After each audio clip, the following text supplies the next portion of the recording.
Makombora ya Iran yanaharibu mawimbi ya ving'ora kote Israel na kuharibu miundombinu ya umeme maeneo ya kusini mwa nchi hiyo. Hata hivyo, taarifa zinadai kwamba hali imekuwa mbaya katika nchi hiyo ambapo makombora yaliyorushwa kutoka Iran yamesababisha ving'ora kote nchini Israel katika mawimbi kadhaa siku ya leo Jumatatu asubuhi kutosikika kabisa, IDF imesema. Vyombo vya habari vya Israel vimeripoti kuwa kati ya makombora 10 hadi 15 yalirushwa na kufanikiwa na kwamba kulikuwa na jumla ya dakika 35 za ving'ora kutosikika. Makombora hayo yalirushwa katika mawimbi mengi na katika maeneo mbalimbali nchini, huku ving'ora vya kwanza vikisikika kaskazini mwa Israel ikiwemo eneo la Galilaya na kufuatiwa na ving'ora katikati na kusini mwa Israel. Milio mikubwa ilisikika katika eneo la Shifela na kusini mwa Israel na vishindo vikali vilisikika mjini Yerusalemu, kwa mujibu wa mashahidi kupitia shirika la habari la Reuters. Picha kwenye mitandao ya kijamii zilionyesha athari kubwa kusini mwa Israel. Magen David Adom MDA ilisema kuwa hakukuwa na ripoti za majeruhi ama vifo baada ya kufanya uchunguzi katika maeneo hayo. Hata hivyo, wanasema kwamba kulikuwa na watu ambao walijeruhiwa njiani kuelekea eneo lililohifadhiwa na kuteswa na wasiwasi, MDA iliongeza.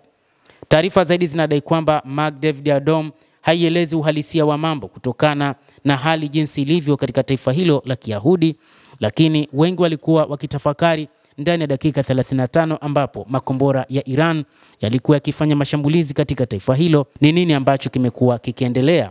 Ndege za uokoaji ambazo zilipaswa kutua Israel zilielekezwa eneo la Cyprus kutokana na kurushwa kwa makombora. Kulingana na ripoti za awali, ajali iligunduliwa katika eneo la wazi katika eneo la Lakish, lakini pia kombora ambalo limeripotiwa kurushwa karibu na eneo la kimkakati katika miundombinu ya umeme kusini mwa Israel. Shirika la umeme la Israel liliripoti kuhusu makombora hayo karibu na kituo hicho cha miundombinu kusini mwa nchi hiyo na kusababisha usumbufu katika usambazaji wa umeme kwa wakazi wengi katika eneo hilo, wakisema kuwa timu ziko njiani kuelekea maeneo kadhaa kurejesha umeme haraka iwezekanavyo. Vikosi vya kuzima moto vilitumwa kwenye maeneo yenye vifusi vilivyoanguka katika wilaya ya kusini, mamlaka ya zimamoto na uokoaji ilisema. Mamlaka hiyo imesema na kutoa wito kwa wananchi kuepuka kuziba barabara katika maeneo yanayoripotiwa ajali.